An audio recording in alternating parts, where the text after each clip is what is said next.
நமஸ்காரம். சமீபத்தில் இப்போ நான் நிறைய கோவில்களுக்கு போயிட்டு வந்தேன். அங்கே பார்த்த சில விஷயங்கள் என்னை ரொம்பவும் சங்கடப்படுத்தியது. என்ன அப்படின்னாக்க, எல்லா பெண்களும் இப்போ வந்து சல்வார் கம்மீஸ் ஒரு சுடிதார் போட்டுக்கொண்டு கோவிலுக்கு வருவது. இளம் பெண்கள் போட்டால் கூட பரவாயில்ல, ஏன்னா அந்த பெண்கள் ஒரு கோவிலுக்கு வருவதற்கோசரம் தாவாணி வாங்க வேண்டும், ஏன்னா அவர்களுடைய உடையே வந்து சல்வார் கம்மீஸாக போயிடுத்து, அதனால் அதுகள் வருகிறார்கள் அப்படின்னு சொல்லிட்டு விட்டுடலாம். ஆனால் கல்யாணமான வயதான பெண்கள் கூட அந்த உடையில் வருவது அவ்வளவு நன்றாக இல்லை.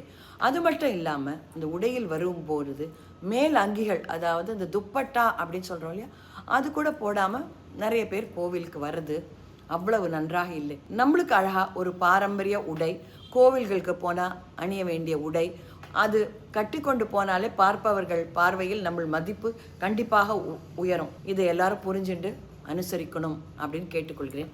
நமஸ்காரம்.